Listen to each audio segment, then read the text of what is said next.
മുരളികയായി എന്നെ മാറ്റൂ പാവന വചസ്സിൻ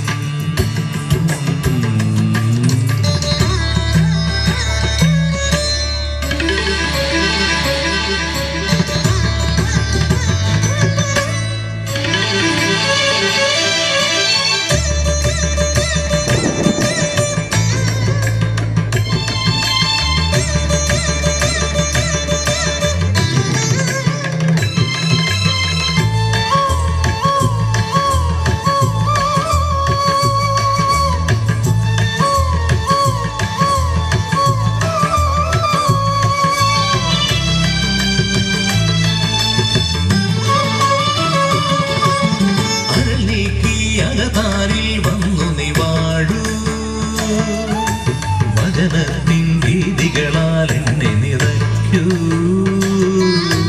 അഴൽ നീക്കി അകതാരിൽ വന്നു നീ വാഴൂ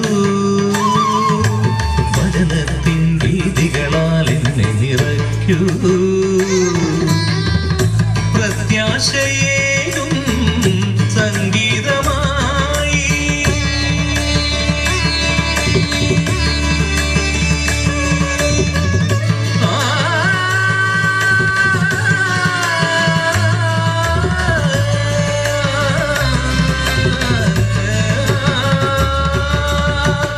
പ്രത്യാശയേകും സംഗീതമായി പ്രത്യാശയേകും സംഗീതമായി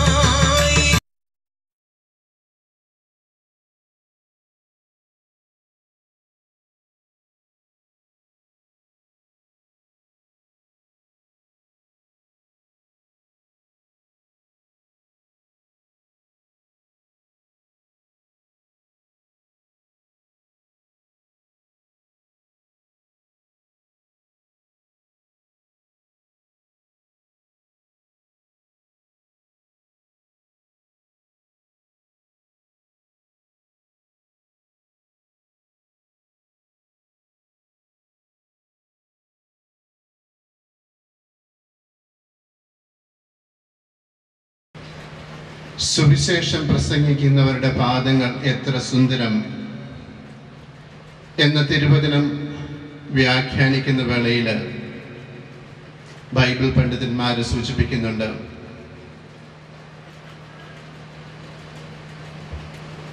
ഒരു മനുഷ്യന്റെ ശരീരത്തിലെ ഏറ്റവും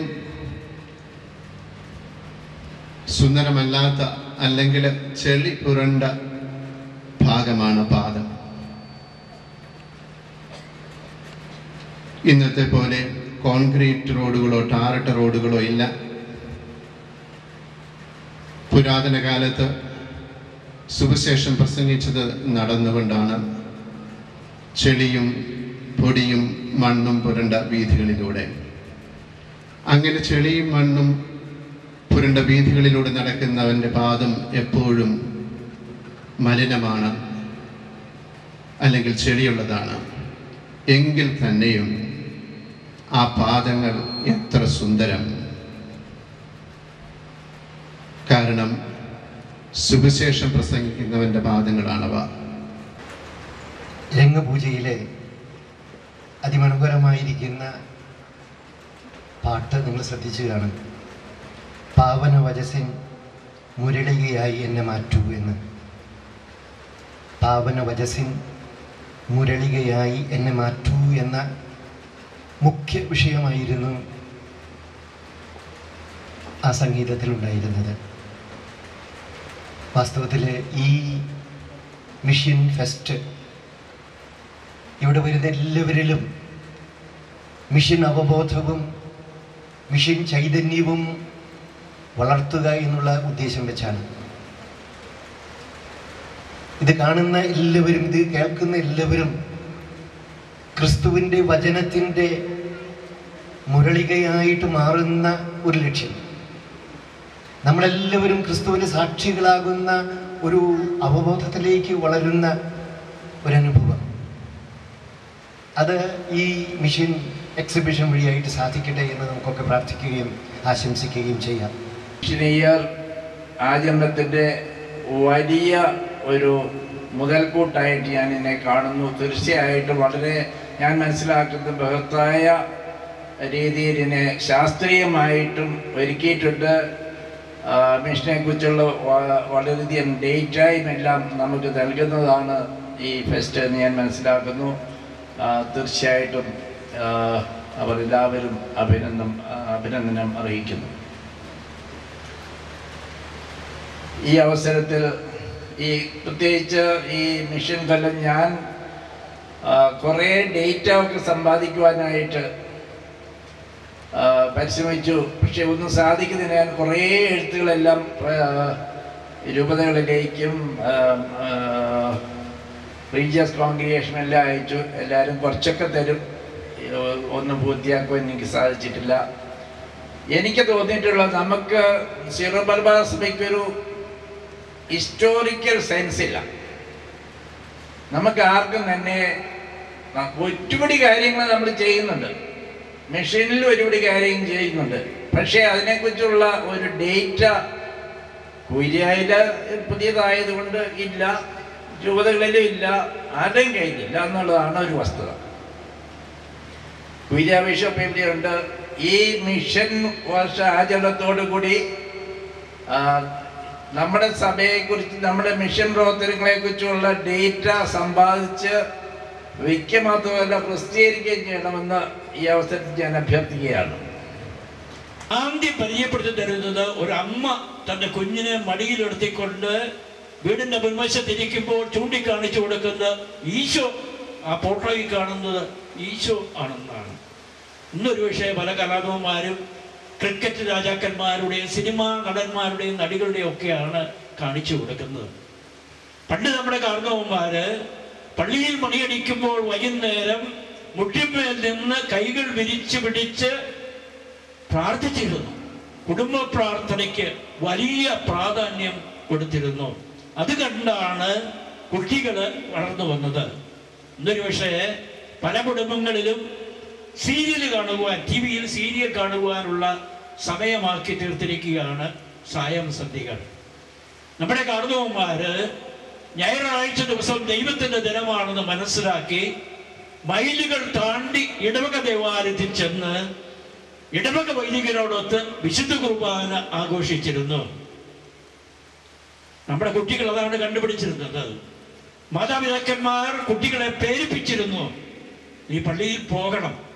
ഞങ്ങളിപ്പോൾ കണ്ടുകൊണ്ടിരിക്കുന്നതാണ്. നമ്മുടെ പല മാതാപിതാക്കന്മാർക്കും അതിൽ ശ്രദ്ധയില്ലാതെ പോകുന്നത് കൊണ്ട് ഈ അവധിക്കാലത്ത് പോലും കുട്ടികള് വീട്ടിൽ മിഷൻ ചൈതന്യം എന്നിൽ നിറഞ്ഞു കത്തുന്നില്ലെങ്കിൽ എനിക്കുണ്ട് എന്ന് ഞാൻ പറയുന്ന വിശ്വാസം എന്തിലാണ്, എവിടെയാണ്? നമ്മൾ ഓരോരുത്തരും സ്വയം ചോദിക്കേണ്ട ചോദ്യമാണ്. അതുകൊണ്ട് നമ്മിലെ മിഷൻ ചൈതന്യത്തെ കുറിച്ചുള്ള അവബോധം നമ്മൾ ഉണർത്തുവാനും അത് ഏതെങ്കിലും വിധത്തിൽ കുറഞ്ഞു പോയെങ്കിൽ, അതിൻ്റെ അളവ് അല്പമെങ്കിലും താഴ്ന്നു പോയിട്ടുണ്ടെങ്കിൽ അതിനെ ഒന്നുകൂടി ജ്വലിപ്പിക്കുവാനും ആ മിഷൻ ചൈതന്യത്തിന്റെ ശോഭയിൽ നമ്മുടെ ക്രൈസ്തവ വിശ്വാസത്തെ സജീവമാക്കുവാനും അതാണല്ലോ പരിശുദ്ധ പിതാവ് നവസുവിശേഷവൽക്കരണത്തിലൂടെ നമ്മോട് ആവശ്യപ്പെടുന്നത്. നമ്മുടെ ഓരോരുത്തരുടെയും വിശ്വാസം സജീവമായി ജ്വലിക്കുമ്പോൾ ലോകം മുഴുവൻ മിഷൻ ചൈതന്യത്താൽ പ്രകാശിതമാകും. അല്ലാതെ മറ്റു മാർഗമില്ല എന്ന് തന്നെയാണ് പരിശുദ്ധ പിതാവ് പറയുന്നത്. അതുകൊണ്ട് ഏതാനും ചില ആളുകൾ ദൂരെയുള്ള സ്ഥലങ്ങളിൽ പോയി സുവിശേഷം പ്രസംഗിക്കുന്നു എന്നതുകൊണ്ട് മാത്രം സുവിശേഷവൽക്കരണമോ മിഷൻ യാഥാർത്ഥ്യമോ പൂർത്തീകരിക്കപ്പെടുകയില്ല. ഓരോ വിശ്വാസിയുടെയും ഹൃദയത്തിൽ ജ്വലിച്ചു നിൽക്കുന്ന വിശ്വാസ ദൈവത്തിന്റെ നാളം പരത്തുന്ന പ്രഭയിൽ ഈ ലോകം മുഴുവൻ പ്രകാശിതമാകുമ്പോഴാണ് യഥാർത്ഥ മിഷൻ പ്രവർത്തനം സാധ്യമാവുക. നമുക്ക് ധാരാളം അനുഭവങ്ങൾ, ഉദാഹരണങ്ങളുണ്ട്. ഭരണങ്ങാനത്ത് നിൽക്കുമ്പോൾ നമുക്കറിയാമല്ലോ, വളരെയേറെ ചിന്തകൾ വികാരിച്ചൻ പങ്കുവയ്ക്കുകയുണ്ടായി. അതുപോലെ തന്നെ മിഷൻ പ്രവർത്തനത്തിലുള്ള സാധ്യതകളെ കുറിച്ച് അഭിനന്ദ പിതാക്കന്മാര് നമ്മളോട് പങ്കുവയ്ക്കുകയുണ്ടായി. ഇവയെല്ലാം ഉൾച്ചേർത്തുകൊണ്ട് നമുക്കൊരു ആത്മശോധന നടത്താം. യഥാർത്ഥത്തിൽ എൻ്റെ വിശ്വാസം എവിടെയാണ്? എൻ്റെ മിഷൻ ചൈതന്യത്തിന്റെ അളവനുസരിച്ചാണ് എൻ്റെ വിശ്വാസത്തിന്റെ മാറ്റ് എന്നുള്ള തിരിച്ചറിവോടുകൂടി നമുക്ക് ഈ ശാന്തവും മിഷൻ ഫെസ്റ്റിലൂടെ ഒരുക്കിയിരിക്കുന്ന ആ അനുഭവത്തിലൂടെ കടന്നു പോകാം. അത് നമ്മുടെ ഹൃദയങ്ങളിൽ ഏതെങ്കിലും കാരണവശാൽ മങ്ങിപ്പോയ വിശ്വാസ ചൈതന്യത്തെയും മിഷൻ ചൈതന്യത്തെ ഈ ഉണർത്തിയെടുക്കുവാൻ പര്യാപ്തമാകട്ടെ. ഇപ്രകാരമുള്ള ഒരു സന്ദർഭം ഒരുക്കിയ MST സമൂഹത്തെ ഹൃദയപൂർവ്വം അഭിനന്ദിച്ചുകൊണ്ട് ഇത് കേരള സഭയുടെ ഈ മിഷൻ വർഷത്തിലെ വലിയ സംഭാവനയായി, ശക്തമായ പ്രചോദനമായി, ദൈവകൃപയുടെ ഉറവിടമായി മാറട്ടെ എന്ന് ആശംസിച്ചുകൊണ്ട് ഞാൻ എൻ്റെ വാക്കുകൾ ചുരുക്കുന്നു. നിങ്ങൾക്ക് ഇവിടെ വന്ന തീപാർന്ന സന്ദേശത്തിലൂടെ ഞങ്ങളുടെ ഹൃദയങ്ങളെ പ്രേക്ഷിത തീക്ഷ്ണതയാൽ ഉജ്ജ്വലിപ്പിക്കുകയും വിശ്വാസത്തിൻ്റെ അളവുകോലാണ് മിഷൻ ചൈതന്യമെന്ന് ഞങ്ങളെ ഉദ്ബോധിപ്പിക്കുകയും ചെയ്ത ഞങ്ങളുടെ പ്രിയപ്പെട്ട അഭിമന്യ മാർ മാത്യു മൂലക്കാട് പിതാവിന് MST കുടുംബത്തിൻ്റെ സ്നേഹവും കടപ്പാടും ഞങ്ങൾ അറിയിക്കുന്നു. MST കുടുംബത്തിന്റെ ക്ഷണം സ്വീകരിച്ച് ഇവിടെ എത്തിച്ചേരുകയും എല്ലാവർക്കും MST കുടുംബത്തിന്റെ നന്ദിയും കടപ്പാടും അറിയിക്കുവാനായി സെന്റ് തോമസ് മിഷണറി സൊസൈറ്റിയുടെ ജനറൽ കൗൺസിലറായ ബഹുമാനപ്പെട്ട തോമസ് ചിറക്കലച്ചനെ സ്നേഹത്തോടെ ക്ഷണിച്ചുകൊള്ളുന്നു.